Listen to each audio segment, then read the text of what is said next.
আসসালামু আলাইকুম। সামনে কোরবানি ঈদ। যারা চট্টগ্রামে সিন্নি মাংস রান্না করে থাকেন এবং আমাদের চট্টগ্রামে আমরা মেজবানি মাংস বলি, তাই আজকে ওইটার রেসিপি আপনাদের জন্য আমি আগে থাকতে দিয়ে দিচ্ছি কীভাবে আপনারা সিন্নির মাংসটা রান্না করবেন। প্রথম আজকে আমি এখানে নিচ্ছি 20 কেজি গরু মাংস।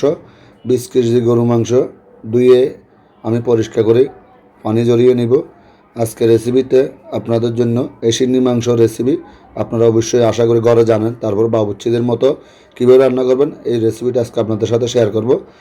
এখানে আমাদের মাংসগুলো ধুয়ে আমরা প্রায় ভালো মতো পানি ঝরিয়ে নিয়েছি, কারণ গরুর মাংস বেশি ধোয়া যাবে না, এক ধোয়া দিবেন। গরুর লাল পানিগুলো যেন একবার শুকিয়ে না যায়, একটু পানি থাকতে আপনারা সেঁকে নেবেন।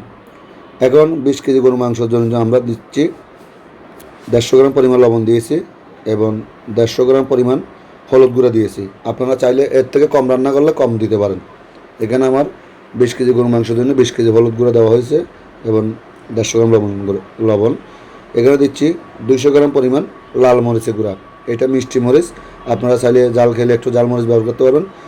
এখানে দিচ্ছি হাফ কাপ পরিমাণ কাশ্মীরি মরিচ, একটু কালারটা সুন্দর একটু লাল হওয়ার জন্য। এখন দিয়ে দিচ্ছি আমাদের মিক্স মশলাটা দিচ্ছি। এখন দিচ্ছি 1 কাপ পরিমাণ মানে 100 গ্রাম পরিমাণ চিকন জিরা, মিষ্টি জিরা একসাথে মিক্সার করে আমরা পাউডার করে নিয়েছি। এখানে দিচ্ছি আদা রসুন 500 গ্রাম পরিমাণ এই 20 কেজি মাংসের জন্য। যেহেতু সিন্নি মাংসটা একটু ঝোল রাখতে হয়, আপনারা অবশ্যই একটু মশলাটা একটু বেশি দেওয়ার চেষ্টা করবেন। মশলা কম দিলে কিন্তু ঝোলটা বেশি দেওয়া যায় না। এখানে দিয়ে দিচ্ছি 100 গ্রাম পরিমাণ সরিষা বাটা এবং 100 গ্রাম দিয়েছি আমি কাজু বাদাম বাটা। একটা একটা করে আপনাদেরকে আজকে সম্পূর্ণ রেসিপিটি বলতেছি, অবশ্যই সবাই লক্ষ্য করবেন। এখানে দিয়ে দিচ্ছি একটু পরিমাণ নারকেল বাটা এবং নারকেল বাটাটা দিয়েছি কেন, একটু ঝোলটা গাঢ় হওয়ার জন্য। আপনারা নারকেল বাটা ব্যবহার করতে পারেন, নাও করতে পারেন, এটা স্পিড করে চলে যেতে পারেন, কোনো সমস্যা নেই। তারপর 100 গ্রাম দিচ্ছি পোস্তা বাটা, 25 গ্রাম পরিমাণ সবুজ এলাচ এবং 30 গ্রাম পরিমাণ দারচিনি। গরম মশলাটা আজকে আপনাদেরকে বলে দিচ্ছি 10 গ্রাম পরিমাণ লং। আপনারা চাইলে এর থেকে কম রান্না করলে কম দিতে পারবেন। এবং আমি দিচ্ছি কয়েকটা তেজপাতা। আপনারা এইভাবে তৈরি করবেন। অবশ্যই আমাদের যে চট্টগ্রামের সিন্নি মাংস যেহেতু সামনে করবেন, এটা হয়ে যাবে। এখন আমি একটু হালকা পানি দিয়েছি, কারণ মাংস থেকে পানি বের হয়ে যায়, বেশি মাংস দিতে হবে না। এখন দিচ্ছি এখানে 2 কেজি পরিমাণ পেঁয়াজ।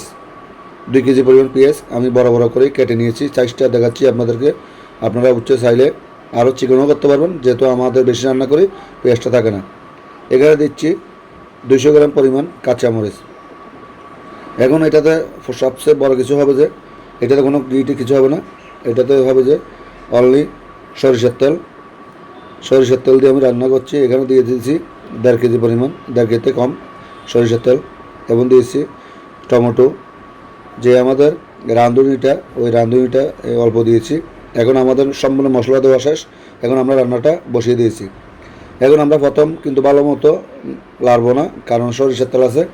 যতক্ষণ স্পিডে মাংসটা না উতরায় ততক্ষণ আপনারা একটু চাপে দিবেন মাংসগুলা, যেন চারিদিকে ঠিকমতো থাকে। তারপর এখান থেকে মাংসর থেকে পানি বের হয়ে যাবে। দেখুন আমি একটু চারিদিকে চাপে দিতেছি মাংসগুলা। এখন আমরা ভালো মতো মাংসগুলো উতরাইছে, ফুল স্পিডে উতরাইতে হবে, নাহলে সরিষার তেলের গ্যারান্টি থাকে যাবে। এখন দেখুন ফুল স্পিডে পরে আমার মাংসগুলো আমি এখন একটু লাড়ে ছেড়ে দিচ্ছি। আপনারা অবশ্যই ফুল উত্তরানোর পর নেড়ে দিবেন। দেখুন আমার মাংসটা এখন রান্না চলতেছে। আমি আজকে কোনো সিক্রেটটা আপনাদের জন্য লুকিয়ে রাখি নেই, যেহেতু সামনে কোরবানি ঈদ, সেই জন্য আপনাদের জন্য আজকে সরাসরি আমি এই রেসিপিটা তৈরি করলাম। অনেকজনে কমেন্টে জানাচ্ছেন, আপনাদের আসলে ভালোবাসায় এবং কমেন্টে জানাইলে অনেক ভালো হয়। আমি চেষ্টা করি আপনাদের জন্য নতুন নতুন রান্নার রেসিপি আপনারা যেটা জিজ্ঞেস করবেন এটা তৈরি করার জন্য। আমাদের মোটামুটি মাংসগুলো হয়ে যাচ্ছে। আমাদের এখানে মাংসগুলা দেখুন কালারটা চলে আসছে। এভাবে প্রায় আমরা 1-1.5 ঘন্টা মাংসগুলো কষাই। এখন আমার মাংসগুলো হয়ে গেছে। এখন এটা দমে দিয়েছি, দমে 20 মিনিট থাকবে।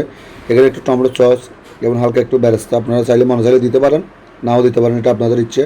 আমি এখানে কিছু গরম মশলা পাউডার দিয়েছি, যেমন রাঁধুনি গুঁড়া, জায়ফল, জত্রি, বিভিন্ন মশলা আমরা একটা পাউডার করি এই মেজবানি মাংস ফ্লেভারটা আসার জন্য। তো আমাদের মাংসগুলো সম্পূর্ণ আলহামদুলিল্লাহ রান্না হয়ে গেছে। এটা একটু রসা মাংস, কারণ এটা সিন্নি গোস্ত বলি আমরা চট্টগ্রাম, এবং আমরা মেজবানি মাংস বলি। এটা একটু রসা থাকতে হবে, রসা থাকলে আপনারা বাড়তে ভালো হবে। কারণ এটা শুকানো যাবে না। তো আজকের এই ভিডিওটি আপনারা অবশ্যই টাইমলাইনে শেয়ার করে রাখে দিবেন আপনাদের কোরবানিতে কাজ